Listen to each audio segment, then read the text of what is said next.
Everything closed. So you come over there and you knock on the door. They open up the door. You walk through the business and you go to a back room. And it's a small back room, probably the size of this living room. And people sitting on bean bags, people sitting on the floor. You got a couple of stools, blah, blah, blah. And we just doing poetry. So it goes from there to all of a sudden you walk into a nightclub and a radio station is hosting poetry. So now people are being introduced to it and they falling in love with it. Now you got poets who, this is their first time getting this type of exposure because up until now, they're doing it for the love of it. Yeah. As it grows, some of us lose that, oh, I'm just doing it for love. I'm doing it because I got this pop. I'm doing it for the pop. Oh, I see this person has this kind of pop, so I'm trying to get that pop. Yeah.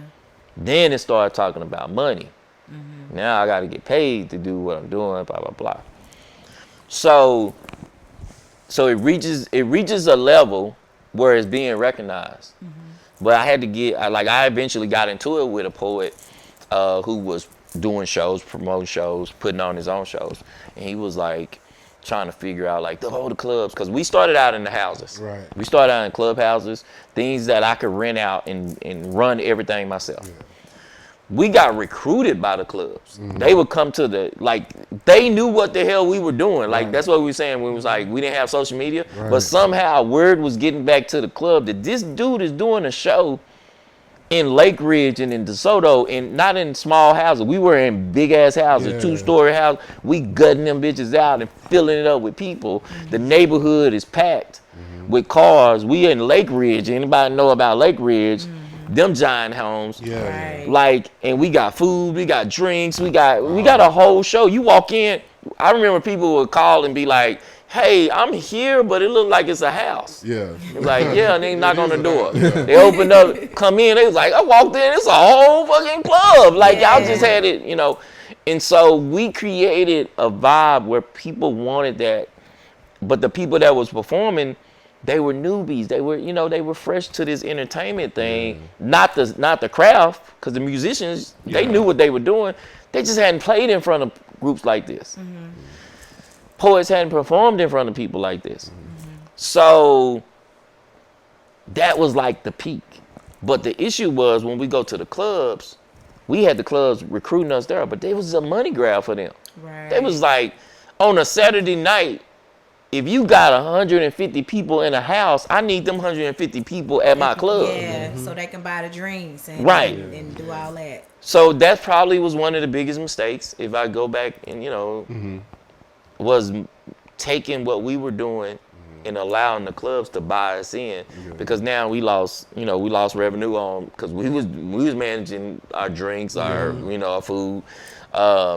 We didn't have to worry about people worried about parking and all that stuff. We worked that out with the neighborhoods. But it was at its peak.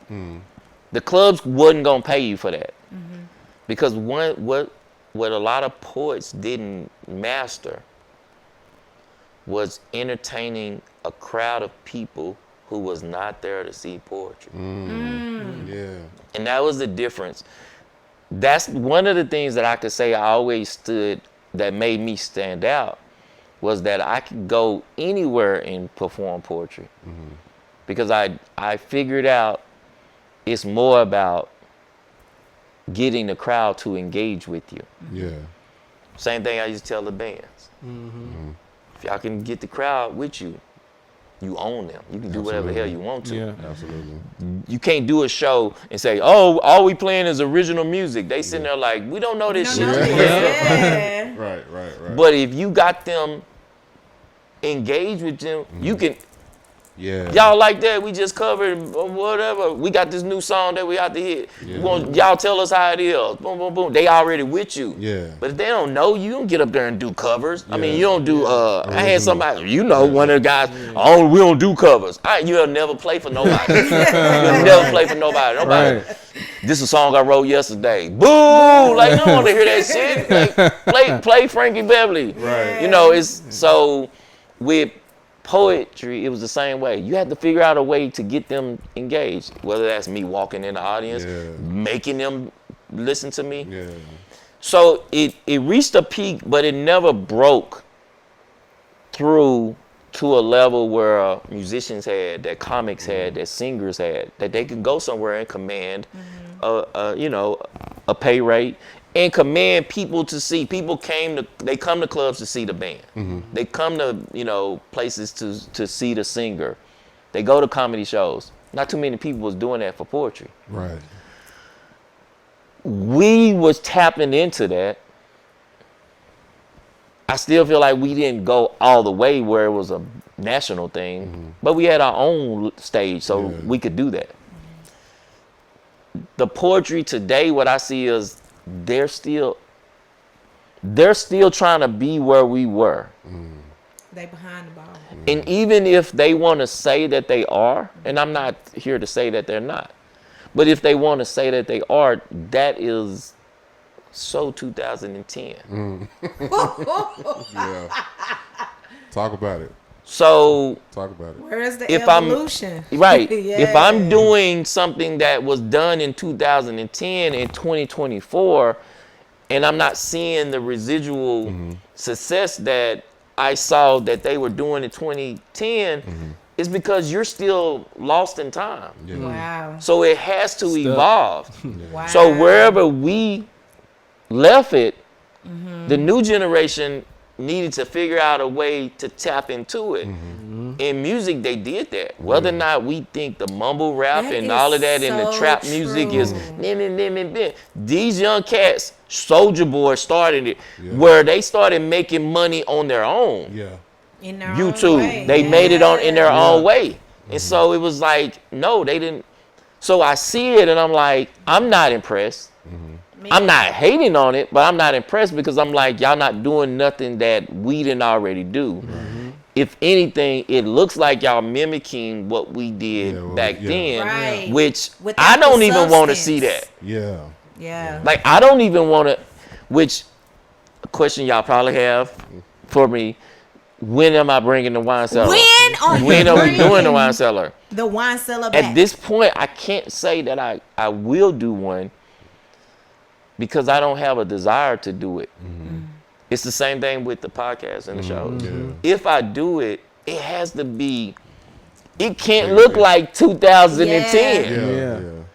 It has to be as excited as some people get when they say, oh, bring the wine cellar back. I need them to see the new wine cellar and be like, oh my God, what the hell? It has to me, it's just like Beyonce can never go back to Destiny Child. Absolutely. Right. Yeah. She can never go to Destiny Child. You can do a reunion tour every 10 years. But other than that, yeah. Mike never could go back to the Jackson 5. Yeah. Right. It wasn't the same. Yeah. Even when they did, the Jacksons did a portion of the concert. Yeah. Mike still had his own solo He still had part. to do his own solo, yeah. So so that's what I would say to that. Yeah. If you're around my age and you still doing that, again, I challenge you. And I don't care if you take it personal, because it's not personal. It's the art. At some point, where did you evolve? You can't be still doing the same thing we were doing back then. So that would be my challenge to them is, if you're struggling with it, why are you doing it? Wow. You're doing it trying to recreate something that already was created. Create something different. Things come and go. Yeah. Even Poetry Slam, at one point, it started elevating.